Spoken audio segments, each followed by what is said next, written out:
Svelmaino vasaras dienu Ogres valsts tehnikuma audzēknis Andris aizveda strādājot uz mazās mežstrādes tehnikas. Jaunās iemaņas nepieciešamas, lai veiksmīgi sagatavotos jauno mežsaimnieku konkursam Krievijā, kas notiks jau septembrī. Galvenā ir tā projekta aizstāvēšana, jāizvēlas labu tēmu, kas varētu interesēt daudziem citiem cilvēkiem. Šī gadījumā mēs cenšamies pavēstīt citiem par to, cik labi būtu šādā veidā ar mazo tehniku strādāt mežā, nevis vienkārši visu mežu izcirst, kaut ko pakopt, atjaunot.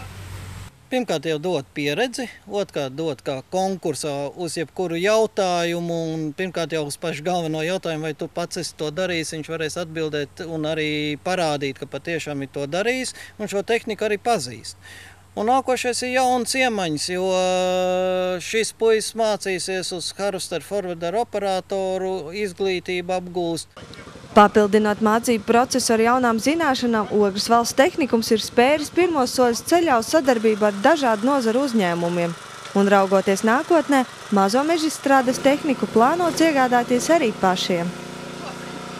Iepazināmies mēs ar viņiem izstādē.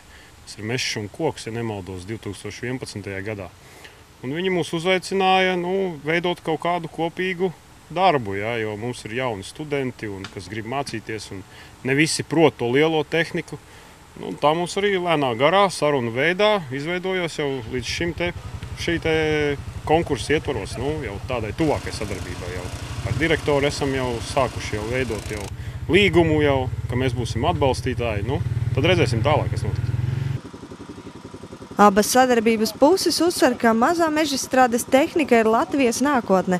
Viņuprāt, vairs nav aiz kalniem tas brīdis, kad meža izciršana tiks ierobežota. Visur riņķī apkārt cērtam mežus, beigās nekā nepaliks, un vienā jaukā dienā mums paziņos zemkopības ministrija, ka mēs vairs nedrīkstam tik daudz cirst, un tad jau vairs nevarēs lielā tehnika neko darīt. Un tad arī būs varbūt pienācis tas laiks, kad studenti būs apgūši mazo tehniku, un viņi varēs arī atrast darbu vieglāk. Starptautiskajā jauno mežsaimnieku konkursā Krievijā Ogres valsts tehnikums šogad piedalīsies jau 4. reizi. Un ik gadu mācību iestādes audzēkņi mājās pārvedot kādu apbalvojumu. Lai veicas arī šogad. Laura Liepiņa, Zande Tereško, Ogres televīzija.